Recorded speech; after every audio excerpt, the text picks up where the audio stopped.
वर्ज्य वस्तु कोयलार विकल्प तैयारी पारे और वर्ज्य वस्तु तेल भी तैयारी पारे और आपण गाड़ी भी चली पारे। ए कथाटी हुए तो आपको आश्चर्य लगुच किंतु आईआईटी भुवनेश्वर एभली एक प्रोजेक्ट होती जहाँ आपको आश्चर्य कर। आम ए जो जगार अच्छु IIT Bhubaneswar microwave pyrolysis reactor एठी वर्ज्य वस्तु किमिति तैयारी हम बायोचार केमती बायो ऑयल ताहा आम देखु कि जो वर्ज्य वस्तु थिला से वर्ज्य वस्तु को एठी एबे रखा जीवो माइक्रोवेव पायरोलाइसिस जो रिएक्टर रही या भितर रखा जाउची जेमिति कौन सी जिनस को आम वेस्ट मैनेजमेंट करूँ ये से भली भाव में वर्ज्य वस्तु परिचालना हम किंतु केवल परिचालना वर्ज्य वस्तु को शेष करने नुह ताहा द्वारा आउ कौन विकल्प बाहरी कर ता द्वारा आउ कौन तैयारी हो पार ये हूँ ताहार एक परिकल्पना ये प्रोजेक्ट तैयारी करा जायछि। आउ अभी आपने इसमें डाल दिया वेस्ट उसके बाद ये वेस्ट नीचे जाएगा रिएक्टर में। उधर पे अराउंड 30 to 45 मिनट्स इसका पायरोलाइसिस होगा।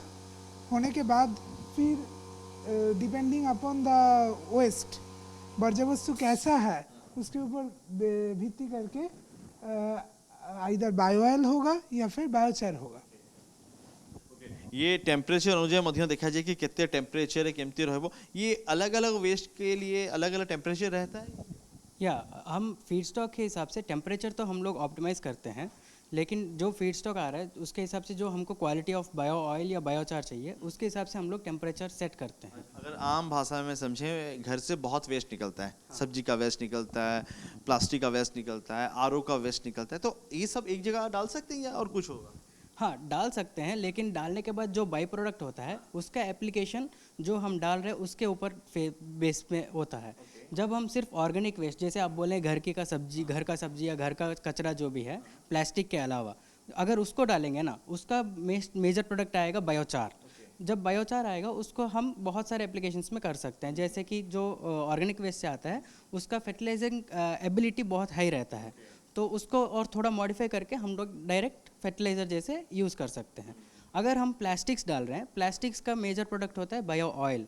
हम लोग मेजरली फोकस करते हैं बायो ऑयल पे क्योंकि उसका जो चार कंटेंट निकलता है वो बहुत कम निकलता है और उसका वो फर्टिलाइजिंग एबिलिटी नहीं रहता है क्योंकि उसमें एनपी के वैल्यूज़ जो बोलते हैं प्लास्टिक मिट्टी को ख़राब करता है और इसलिए हम तेल के लिए निकाल रहे हैं इसलिए हम उसका तेल वाला प्रोडक्ट में ज़्यादा फोकस करते हैं। ये जो मशीन रही ये मशीन एबे सबू वर्ज्य वस्तु को पकई दी जमती कि परिवा वर्ज्य वस्तु हो बा काठ हो बा प्लास्टिक हो जदि सबू जिनस को अलग अलग करा जाए से अनेक समय कहा जाए कि वर्ज्य वस्तु परिचालना सब अलग अलग व्यवस्था कले ही हो पार प्लास्टिक थी जदि तार व्यवस्था अलग हो पार आउ जदि तार परिवा थी तार हो पार काठ थी ताही पार बा घर कौन सी जिनस तैयारी हम किंतु एठू जो वर्ज्य वस्तु बाहर ताहा सार भाव भी व्यवहार हो पारे आठू वर्ज्य वस्तु बायो ऑयल बाहर से बायो ऑयल आगामी दिन हुए तो आपण को गाड़ी भी चली पारे। तो ये परिकल्पना जिते करते डॉक्टर रेम्या ये संपूर्ण परिकल्पना भितर मन में अनेक कथा आसो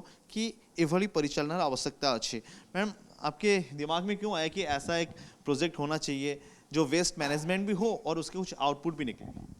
क्योंकि हम स्मार्ट सिटी अगर आप देखेंगे तो स्मार्ट सिटी के इसमें भी waste management is one of the thrust area. तो हमें वेस्ट को कैसे हैंडल कर सकते हैं and in a circular economy concept. तो फिर मैम ये दिमाग में जब आया कि ये बनाना है मुझे तो क्या क्या एग्जैक्टली आपने सोचा कि इससे क्या निकल सकता हो? क्योंकि it has to serve to purpose. हमें वेस्ट को मिनिमाइज भी करना है तो उससे कुछ वैल्यू एडेड प्रोडक्ट भी लेना है। तो वेस्ट का क्वालिटी जो है उसी हिसाब से हम प्रोसेस को ऑप्टिमाइज करके कौन सा अच्छा सा वैल्यू एडेड प्रोडक्ट ले सकते हैं। जैसे कि मैम यहाँ पे दो चीज़ निकल रहा है बायोचार निकल रहा है बायो ऑयल निकल रहा है। तो यहाँ पे हम देख रहे हैं मैम जो बायो ऑयल तो कह सकते हैं ये बायो ऑयल आने वाले दिनों में रास्ते में जो गाड़ी जा रही है वो इस तेल से भी चल सकती है? So I can say we are like a baby for this research because this is just giving us a liquid residue from the different feedstock. So we have to do some hydro deoxygenation process ताकि इसका heating value बढ़े. So we are also collaborating with some universities for the research, that is foreign collaboration we have for upgradation of this bio oil. and up to now the biodiesel standard तक हम पहुँच तो आने वाले दिनों में वो रिसर्च भी हो रहा है।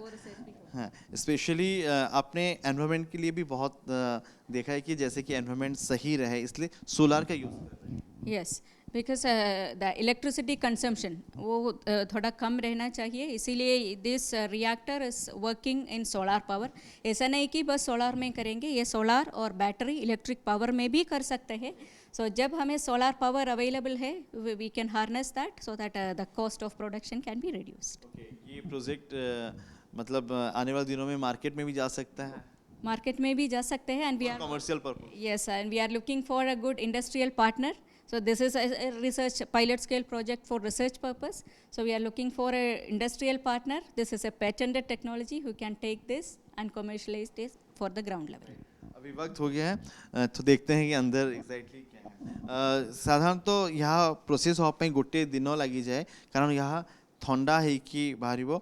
या भितरे ଯେତେବେଳେ ଉପରେ ସବୁ ବର୍ଜ୍ୟବସ୍ତୁ ଥିଲା ତା ଶ୍ରେଡିଂ ହେଲା ପିସ୍ ପିସ୍ ହେଲା ଆଉ ଧୀरे धीरे ताहा ଯେମିତି କି ଆମେ କହୁଛୁ କି କୋଇଲାର ବିକଳ୍ପ ବାହାରିବ ଯାହା सॉलिड ଅଛି।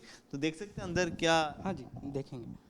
तो ये जब पायरोलिसिस हो जाएगा अभी इसका प्रोडक्ट ऐसे निकलेगा जो सॉलिड प्रोडक्ट है, और अब वहाँ पे जो पहले देखे हैं वो ऑयल प्रोडक्ट है। जैसे हम अभी देख रहे हैं तो इसका यूज़ हम अगर सब्जी या अलग चीज़ से तो इसका फर्टिलाइजर यूज़ हो सकता एज ए फर्टिलाइज़र ये क्योंकि ग्रीन वेजिटेबल्स या बायोमास से है तो इसका एप्लीकेशन सॉइल में भी हो सकता है।